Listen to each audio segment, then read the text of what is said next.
الحمد لله وكفى، والصلاة والسلام على المصطفى وعلى آله وصحابته أهل الوفاء. أيها الإخوة الأفاضل، السلام عليكم ورحمة الله تعالى وبركاته. يقول النبي صلى الله عليه وسلم في الحديث الذي رواه الإمام البخاري: إياكم والظن فإن الظن أكذب الحديث، ولا تحسسوا ولا تجسسوا ولا تناجشوا ولا تحاسدوا ولا تباغوا ولا تدابروا، وكونوا عباد الله إخوانا. ذكرنا في حديثنا السابق النتائج الوخيمة التي يتسبب فيها عدم التثبت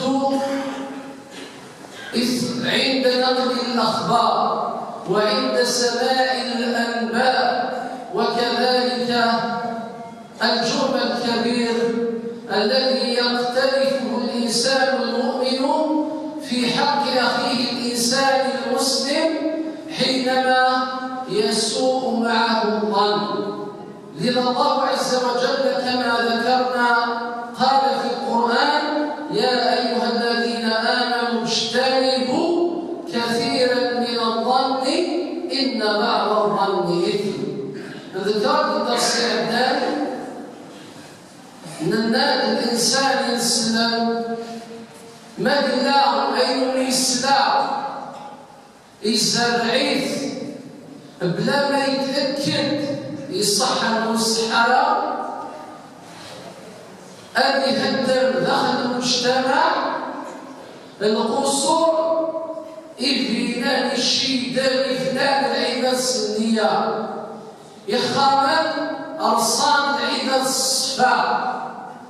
كذلك يراعي ربي عز وجل كل ما الإنسان أن يوليه مسيح الإسلام إلى قد يسمع يوم قال حسن الظن، بمعنى إلى قال تسيب الإنسان ذا بشكاك أن يتمد الإنسان في ناس دائما الإنسان موسوس من ولا السين قيمة هضرا السين الذي سوء الله الإنسان السين الذكرى يتسجدان الإنسان الإنسان العقيدة الصحابة يرس رب العالمين عز وجل ما ينفعل ربي عز وجل ولا شو يسمى في ظهور ما يضر ربي سبحانه عز وجل ولا شو يسمى في ينفع. نبي نوشح النبي صلى الله عليه وسلم: إياكم والظن فإن الظن أكذب الحديث. وبعد كتاب بعض الروافد يفكر سيدنا رسول الله بعض الأخلاق الذميمة، بعض الشائعات والإشاعات والسبل التي إن تحل بها الفرد المسلم في وسط المجتمع تخلخل وتكسرت وحدة هذا المجتمع، فصار هذا المجتمع مريضا سقيما كثير العلل. النبي صلى الله عليه وسلم اختيار تقريبا ذا كانت الاشتاع يرصد بعض الامور يحذرها فيه كانت الاخلاق السيئه ما كيف تكون ذا البوليس هي الاخلاق ينس امثل النعمات يرصد سلك كبير الوحده يقلال داخل المجتمع. تيجي الثمس وروث ينهي النبي صلى الله عليه وسلم: إن ولا تحسسوا ولا تحسسوا ولا تجسسوا ولا تناجشوا ولا تحاسدوا ولا تباغوا ولا تدابروا، وكونوا عباد الله إخوانا. إذا النبي عليه السلام وروث ولا تحسسوا. التحسس معناه كما ذكره أهل العلم قالوا هو البحث عن عورات الناس بالعين التحسس لا سير العبدالين يتحسيس إن الوليد العايب ذا الطال يهلكيت بنادم سم الزورتيس يهلكيت بنادم سوال النيس هو تتبع عورات الناس بالسمع والأذن. العبدالين ذا حساس النبي صلى الله عليه وسلم نهاية في الصفة يدين ذا حساس ذا محساس أشار الطفل الصفات اللي يسوق في الانتارة يتعسى كان العباد أشو خدمان أشو زرعان أشو المجران أشو الحلاقينان يتعسى تنسوى النيس كذلك يتعسى يستائق السمع يتعسى كذلك حاسة السمع.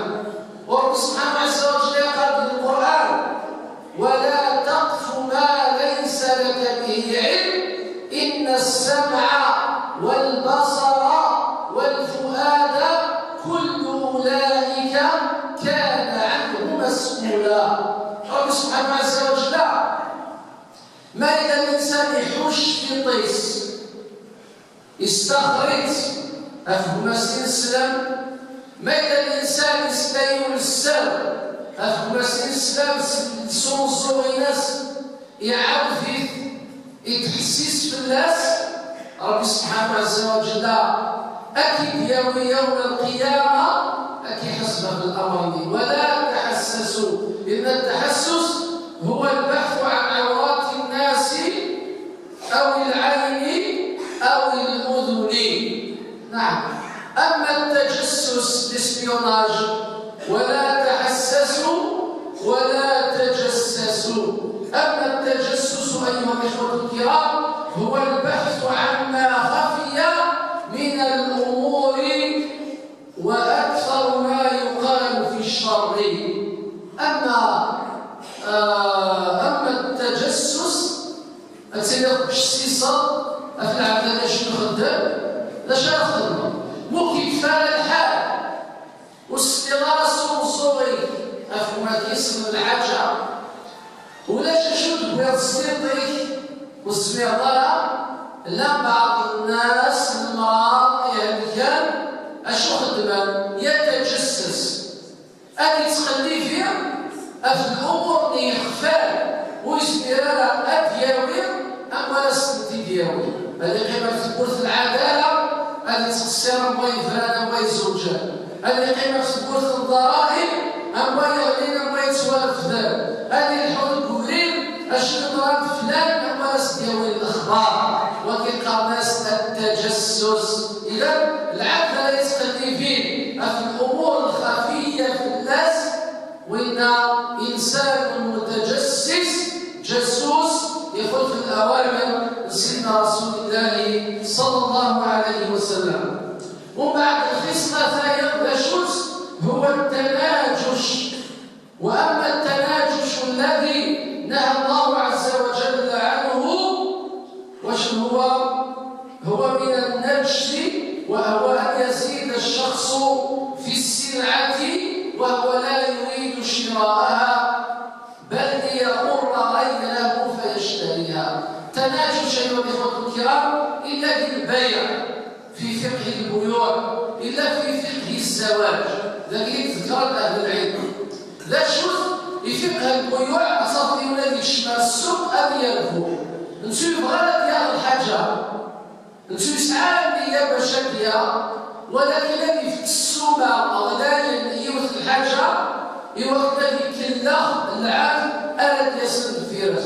شحال تسوى السيارة هذه يعطيوها 100 مليون هي ما تسواهاش هو ما عندوش نية يشري جوست باش يدير لها السومة يقلق هذه يضر منها كبير غادي يروح عند الفيروس. وكيلقى الناس التناجش كذلك الزواج العبد لا يخط بال لا يتقدم انا اليوم وخار سواء العباد مسدد خطبان توليت من بعد اشنو يضرب شو استعمال النية باش تصبح تصرف الخامات الزوج غير ميت واجبو لا شو كان مثال فلان جاي يخطب تروح تفسد عليه تقطع له الطريق تروح تدخل نتايا باش تبير بيهم باش انا نتشوشر ويتزوج هواكي وتزوج دارك تشيني وكي قرناس ولا يخطب المؤمن على خطبة أخيه ولا يبيع المؤمن على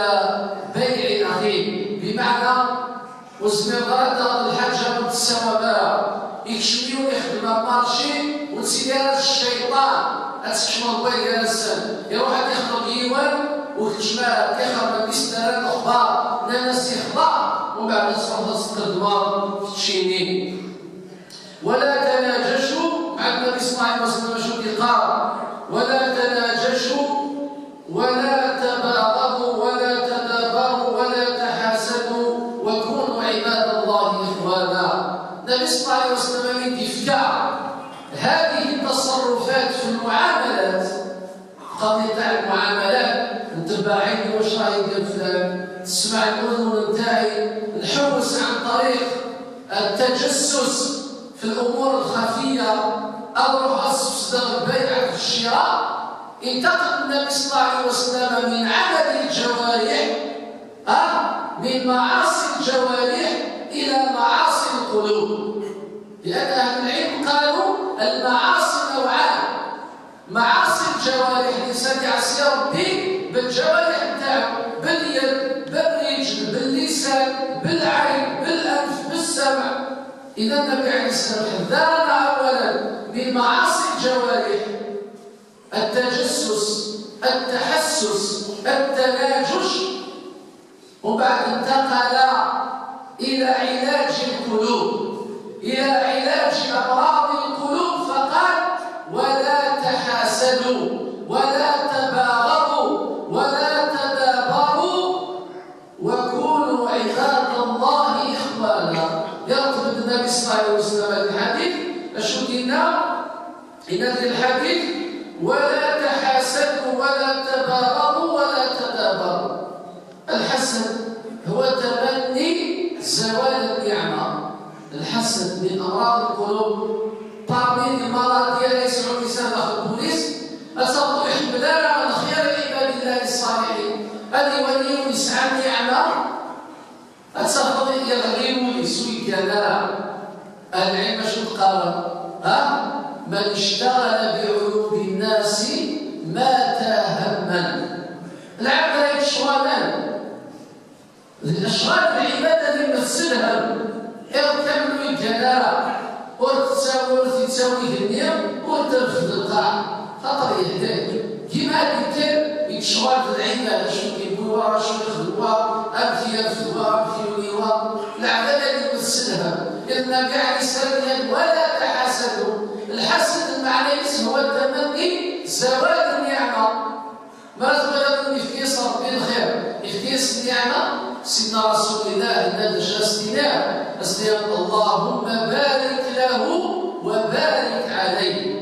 وأظن الطوموبيل يبنى رشاقه يفتح ربي فلاس يسعد الدنيا وتسينا الأحسان وتسمى راسي تصرف النعمة دي ألا سير الدروات مثل الحاجة استناد كيف هكذا ربي أكيد ربي شديد الملك أف اليمين أف الشمال أكي قرأ آمين ولك مثله أكيد يرزق ربي. ما تبدأ بخير الهمال الملائكة دعوة الخير تشينيه ما تبدأ زوال النعمة كذلك تشينيه شارك الظهور أكيد في الشر اللي تسمناه. قال أهل العلم يميضوا من الأبيان قل لمن بات لي حاسدا أتدري على من أسأت الأدب أسأت على الله الأدب في حكمه إذ لم ترضني ما وهب فجزاني الله بأن زادني وسد عنك أبواب الطلب. العباد أحسان شو استقام العالمين يقرأ الصغيرة فيه خطر الاعتراض صغيرة فيه وصل رب العالمين. أتدري على من أسأت الأدب؟ أسأت الأدب على الله تبارك وتعالى في حكمه. سأل الأدب رب العالمين بين تفكر أشواء خاطر وصل ضرارة وصف ضرارة اللي تفكر رب العالمين فلان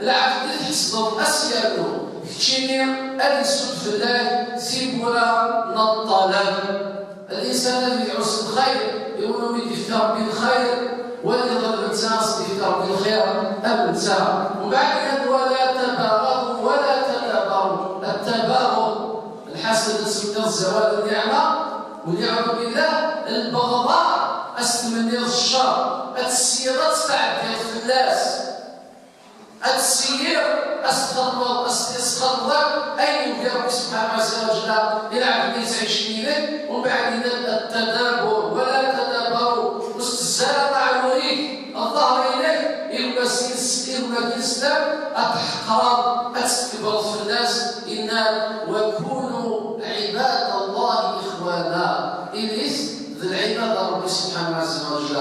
اذا هذه الاعمال هذه المعاصي معاصي الجوارح ومعاصي القلوب نهانا النبي صلى الله عليه وسلم منها من أجل ماذا؟ من أجل نشر الأخوة والمحبة والسلم والمصالحة والأمن والوئام بين أفراد المجتمع.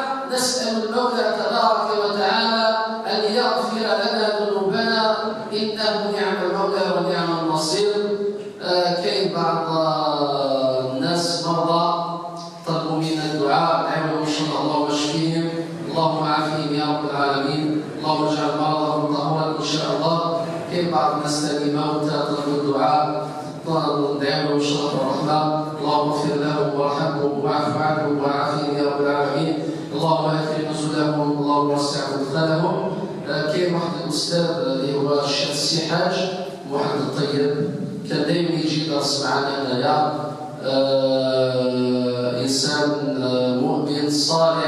الشيخ تاعنا الله يبارك يهلك راه في المستشفى قسم الامراض المعديه يستودع الى درس الدين المؤمنين رفع راس الخير رفع راس الشفاء ان شاء الله استدعو اللهم اشفيه يا رب العالمين اللهم عافيه يا ارحم الراحمين اللهم اجعل مرضه طهورا ان شاء الله. سيدي في رب الشفاء سيدي في رب الشفاء سيدي في رب الشفاء الذي ندير في ربي في الناس الشده ان شاء الله عز وجل. اما الانسان اما سائر المرضى كذلك ربي يعني كانت يشفوا به سابقا في ربي ان شاء الله الصحه الناس سيدي في ربي الصحه والعافيه. ربنا اتنا في الدنيا حسنه وفي الاخره حسنه وقنا عذاب النار. سبحانك اللهم وبحمدك اشهد ان لا اله الا انت استغفرك واتوب اليك.